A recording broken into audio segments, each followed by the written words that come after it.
Shalom jemaat Tuhan, senang sekali kita bisa berjumpa lagi dalam acara Light of Revival, renungan firman Tuhan yang akan menuntun kita di sepanjang hari ini.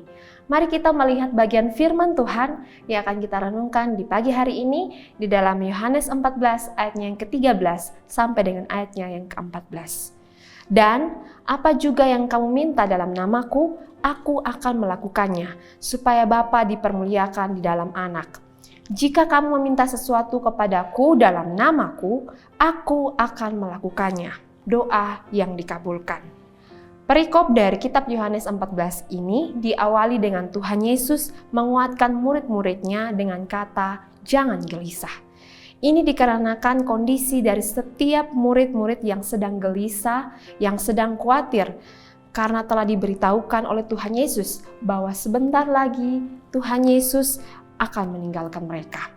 Setelah selama kurang lebih 3 tahun melayani bersama-sama, menghabiskan waktu bersama-sama, akhirnya Tuhan Yesus akan meninggalkan mereka.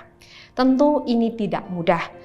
Tuhan Yesus yang adalah guru mereka, pemimpin mereka, akan pergi dan bisa saja membuat mereka kehilangan arah. Oleh karena itu, perikop ini dipenuhi dengan kata-kata penguatan, kata-kata penghiburan, bahkan jaminan akan surga jika sungguh-sungguh percaya kepada Tuhan Yesus sebagai satu-satunya jalan.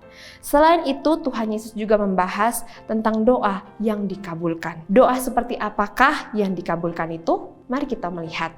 Yang pertama, ini masih erat kaitannya dengan penguatan bagi murid-murid Tuhan Yesus yang sebentar lagi akan berpisah dengan Tuhan Yesus. Dan kepada mereka yang percaya akan melakukan pekerjaan yang Tuhan Yesus lakukan selama di dunia ini. Yaitu melayani, mengabarkan Injil, membuat mujizat, dan pekerjaan-pekerjaan lainnya. Oleh karena itu Tuhan Yesus mengatakan kepada mereka, murid-murid itu, "Apa yang juga kamu minta dalam namaku, aku akan melakukannya." Janji akan dikabulkannya doa ini bagi mereka yang sungguh-sungguh percaya. Mereka yang adalah murid-murid dari Tuhan Yesus yang melakukan pekerjaan atau pelayanan. Bukan kepada mereka yang belum sungguh-sungguh percaya, bukan kepada mereka yang tidak melakukan tugas pelayanan. Jadi, jika ingin doa dikabulkan, maka pastikanlah kita telah sungguh-sungguh percaya kepada Tuhan Yesus sebagai satu-satunya jalan keselamatan. Setelah itu, pastikanlah kita adalah murid-muridnya yang melakukan tugas, melakukan pelayanan seperti yang Tuhan Yesus minta. Yang kedua, seperti ayat yang telah kita baca tadi, Tuhan Yesus berkata, doa yang didengar dan dikabulkan adalah doa yang dinaikkan dalam nama Tuhan Yesus sendiri. Maka Tuhan Yesus akan melakukannya. Ini berkaitan erat dengan jaminan yang Tuhan Yesus berikan atau katakan sebelumnya, yaitu percayalah kepada Allah, percayalah juga kepada Tuhan Yesus yang menunjukkan tentang hakikat yang sama dengan Bapa. Tuhan Yesus juga mengatakan dalam ayat yang ke-6 bahwa melalui Tuhan Yesuslah seseorang dapat datang kepada Bapa. Ini menegaskan bahwa Tuhan Yesus adalah satu-satunya pengantara kepada Allah Bapa. Tidak ada jalan lain atau pengantara yang lain selain Tuhan Yesus yang olehnya kita dapat menuju kepada Bapa. Sehingga doa-doa yang dinaikkan haruslah melalui Tuhan Yesus. Kepadanya lah kita menaikkan doa-doa kita.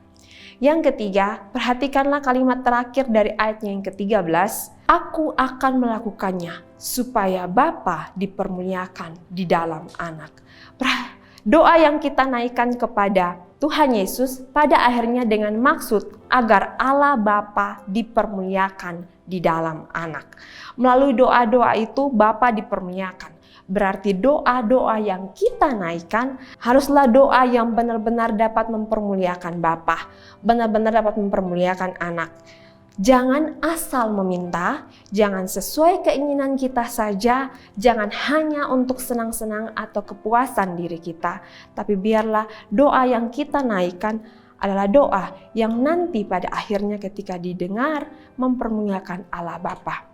Dan pastinya harus sesuai dengan kehendak Allah. Jika tidak sesuai, maka doa yang kita naikkan pastinya tidak akan didengar, tidak akan dikabulkan oleh Allah Bapa. Jemaat Tuhan, mari kita belajar dari firman Tuhan ini, merenungkan firman Tuhan ini, bagaimana doa yang dikehendaki oleh Tuhan Yesus kepada murid-muridnya ketika doa itu dikabulkan. Biarlah kita boleh belajar sama-sama dari firman Tuhan ini, dan firman Tuhan ini kiranya boleh memberkati kita semua.